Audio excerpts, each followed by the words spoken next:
Think of a dank, dark cell, how the water drips, the sound of rats moving, and the tortured cries of the people who were locked up there. In the Middle Ages, things called medieval torture devices made life very painful for anyone suspected of a crime, even if they weren't guilty. These torture tools came in various sizes and types and were used for various tasks. It was possible to dislocate joints and break bones with tools like the rack and the breaking wheel. Isolation was used to make people lose their minds in places like Oubliettes and through methods like Immurement. And in the Middle Ages, things like the Spanish donkey and the Judas Cradle were used to torture people by making their genitalia hurt. In this video, we'll cover about 11 of the most excruciating torture devices from the Middle Ages. Torture devices of the Middle Ages, the rack. The rack is probably the most well-known way that people in the Middle Ages were tortured. The rack became well known in the Middle Ages, but scholars think it was first used in ancient Greece. Herostratus set fire to the Temple of Artemis, which was one of the 7 wonders of the ancient world.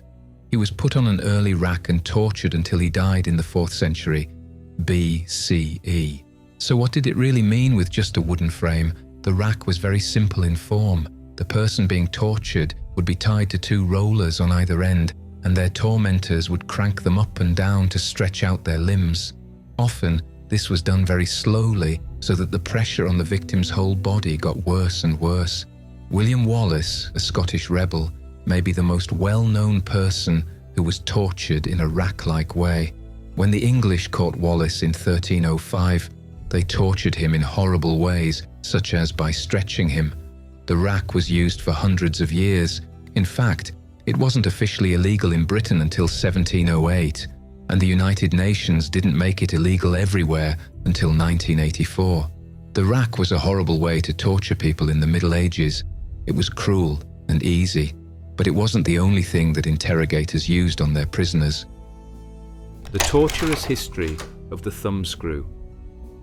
In the Middle Ages, the thumbscrew was a tool used to force people to confess. It was invented near the end of the period. It was pretty easy, just like the rack. 2 metal sheets that were parallel to each other were generally screwed together and held together by metal rods that were straight up. People would put their thumbs between the sheets, and the screw would be slowly tightened, breaking the fingers. The thumbscrew, which was also known as the thumbkin or the thumbikin, was the most popular way for interrogators to torture people.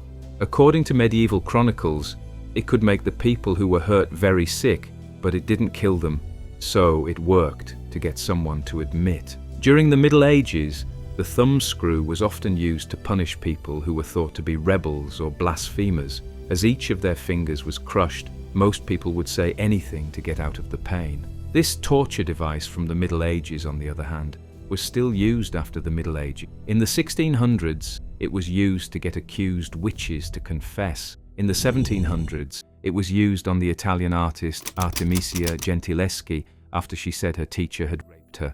Gentileschi cried out, "It is true, it is true, it is true, it is true," even as he was being beaten with the thumbscrew. That being said, the thumbscrew was very painful for patients, but the Spanish donkey was much worse. Medieval torture devices, the Spanish donkey. The Spanish donkey, which was also known as the chevalier, or just the wooden horse, was one of the cruelest ways to torture people in the Middle Ages. The Spanish donkey was made of wood and was shaped like a triangular prism on stilts, with the point pointing upward. It is thought to have come about during the Holy Inquisition in France in the 1200s. The subject was forced to sit on top of the triangle, which hurt their genital area a lot. Their tormentor would sometimes put weights on their legs to make them fall slowly. Sometimes the person torturing them would tickle their feet or hold a flame to their feet to make them move around, which made the pain worse. The most terrifying thing about the triangle is that spikes could be added to the point to make it more likely that someone would seriously hurt their genitalia. If someone was lucky, the Spanish donkey might only be very painful. If they weren't, it could lead to terrible pain, scarring, or even death. It was still used after the Middle Ages were over. In Canada in the 1600s, it was used as a penalty for everything from blasphemy to being too fat.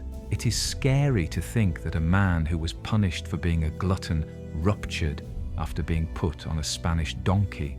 It was even used in the United States during the American Revolutionary War and the Civil War.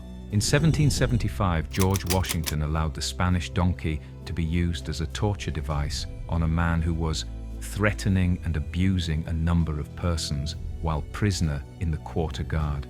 The man only had to sit on top of the device for 15 minutes. It was also used by Union troops against Confederate prisoners of war in the 1860s. During the Middle Ages, the Spanish donkey was a cruel, painful, and shameful way to torture people, but there were a lot more. Oubliette, the torture of being forgotten. So far, all of these ancient torture tools hurt the people who were used on them. The oubliette, on the other hand, was a little different. Its name comes from the French verb oublier, which means to forget. And that's pretty much what this torture was. Oubliettes, which were also called bottle dungeons because they looked like pits, were places where people were locked up for long periods of time.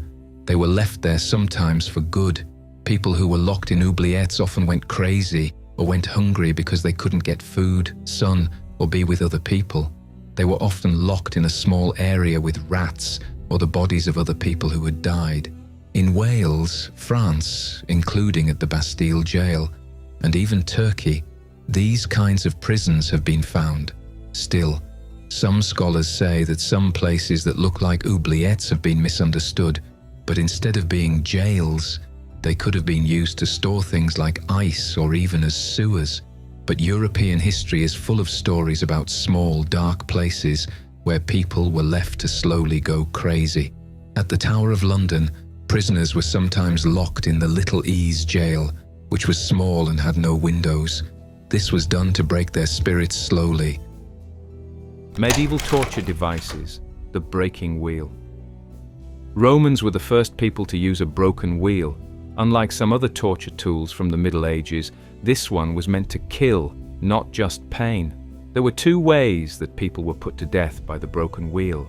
In the first, the person was killed when a big wheel was dropped on them and broke their bones. In the second, the person being killed was tied to a wheel so that a cudgel could be used to slowly break their bones. In the Middle Ages, the broken wheel was sometimes used to make sure that people who were condemned died in terrible pain.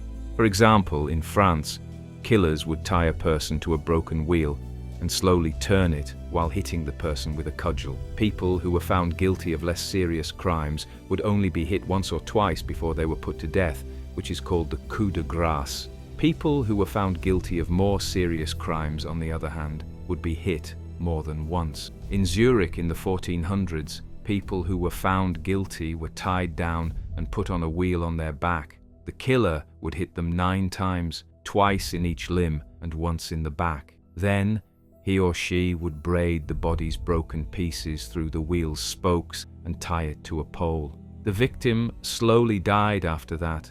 Most of the time, they were still living at that point. The Judas Cradle, a stain on human history. The Judas Cradle, French historian Fernand Braudel once remarked, was a symbol of the barbarism and cruelty of the Middle Ages. Its use is a stain on human history and a reminder of the depths to which humanity can sink. So what was this horrible torture device from the Middle Ages? The Judas Cradle was a lot like the Spanish donkey in some ways. The thing itself was shaped like a pyramid, with 4 legs and a sharp tip on top. The victim would be hung from the roof and lowered onto the Judas Cradle so that the point would go through their anus or genitalia. To make things even worse, the victim was sometimes also weighed down with weights on their bodies. At other times, the edges of the Judas Cradle would be spiked to make it hurt even more. They would also sometimes hit the device with their hands to make it dig even deeper. People were left on the Judas Cradle for hours or even days at a time. This hurt unbearably, disfigured them, and made them feel very ashamed. Of course, a lot of the people who were tortured quickly admitted to what they were accused of, but they would have said anything to stop the torture. During the Spanish Inquisition, the Judas Cradle was a very useful tool. Interrogators used this ancient torture device to get people to confess, but even if someone admitted guilt, they were still tortured and hurt, and some lost their lives soon after. Medieval torture devices, the scold's bridle.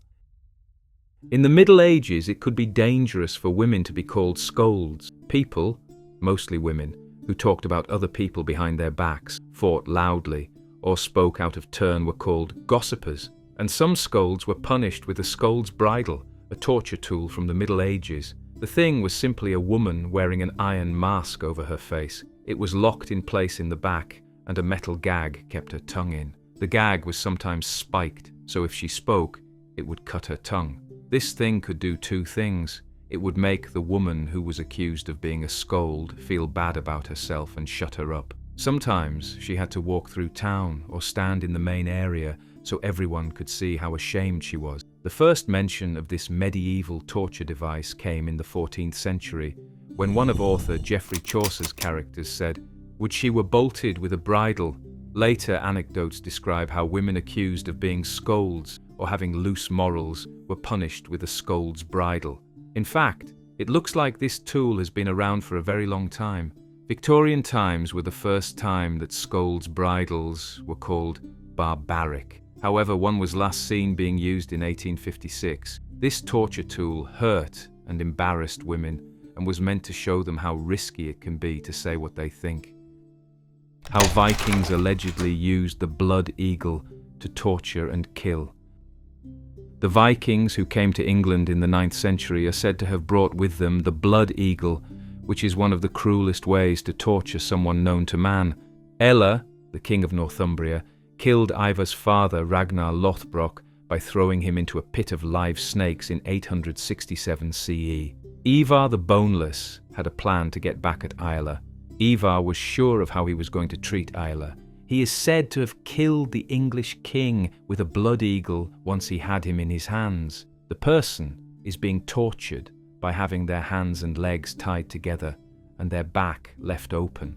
The killer then stabs the person through the tailbone and up to the rib area. After that, an axe is used to cut each rib away from the backbone. When the torturer wants to show off the victim's internal parts, he or she pulls out the lungs in an eagle wing shape. The horrifying thing is that the victim is said to be alive during the whole process. Of course, they don't live long. People who are attacked by blood eagles quickly die because they have broken bones and their lungs are uncovered. Still, some experts think that later writers exaggerated this torture to show how cruel and dangerous the Vikings were. Other people, though, think it was a real religious blood sacrifice. In any case, the blood eagle was one of the worst ways to torture people in the Middle Ages, if it really happened. That which comes next on this list isn't quite as horrible, but it was still very mean. Medieval torture devices inside the chilling practice of immurement. The next medieval torture device on our list was similar to the oubliette in that it did not use ropes, sharp items, or blood, but immurement was still a torturous way to die. It involved putting someone living in a tomb. It was used against Vestal virgins who broke their vow of celibacy in Roman times when this horrible abuse began. Since it was illegal to spill the blood of a Vestal virgin, they were often buried alive in a small vault and left to slowly die of hunger. In the Middle Ages, this horrifying way of torturing people was still used. Priests and nuns who broke their vows of chastity or spoke out against the faith were sometimes locked in a small room. They were generally given food and left to stay alive in the small room, but not for long. Curiously, there may be a potential link between immurement and London Bridge is falling down. In the 19th century, an author noted that one version of the rhyme includes the stanza, "Take the key and lock her up, lock her up, lock her up, take the key and lock her up, my fair lady." The author thought that this line might be a hint at someone being locked up to bless the London Bridge and make sure it would never fall down, but there isn't a lot of proof that this really happened. No matter what, people from different times and countries were in prison. Like the famous oubliette, it was a good way to drive someone crazy as a torture device in the Middle Ages. The gruesome history of flaying. The next tool used for torture was not common in the Middle Ages, but when it was used, it was horrific, and it was part of what would be a gruesome execution. This was the act of flapping, or skinning, while they were still living alive. In ancient Assyria, circa 800 BCE, this torture method was used with some frequency. I flayed as many nobles as had rebelled against me and draped their skins over the pile of corpses, one Assyrian king boasting. Some I spread out within the pile, some I erected on stakes upon the pile. I flayed many right through my land and draped their skins over the walls. By the time the Middle Ages came around, the practice had mostly stopped, but it didn't go away totally. A few horrible examples of flaying that happened in the Middle Ages are shown below. One story, which might not be true, says that a man named Richard Pudlicott was flayed after he stole wealth from Westminster Abbey in 1303. While it is true that he was hanged in 1305, one version of the story says that his skin was also peeled off and stuck to the bank door. Marco Antonio Bragadin, a captain from Venice, was also flayed alive after giving up to the Ottoman Turks in 1571. He was flayed from head to toe and stuffed with straw in effigy. When his tomb was opened in 1961, they found his skin, Dr. Larissa "Cat" Tracy explained in a Longwood University article in 2017. The good news is that other cases of this kind of torture being used in the Middle Ages are harder to find. Medieval torture devices, rat torture. The last ancient torture device on our list might be the worst of all, especially for people who hate mice. In the Middle Ages, torturing rats as a way to get information from them worked very well.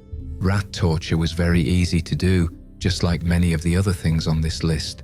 The person would be tied down, and a box with no bottom would be put on their stomach. After that, several rats would be put in the box. The Museum of Torture says that this was often enough to make someone talk. When someone is scared and disgusted, they might say almost anything. But there was something even worse about the pain. Once there were rats in the cage, the interviewer would slowly heat it up with hot coals. Rats would start to dig through the victim's stomach because they were scared and wanted to get away from the heat. In the Middle Ages, there were many different kinds of torture tools, ranging from the very physical, like the Spanish donkey, to the more mentally painful, like immurement. But they were all awful. It's easy to see why most people would quickly admit if they were questioned by a police officer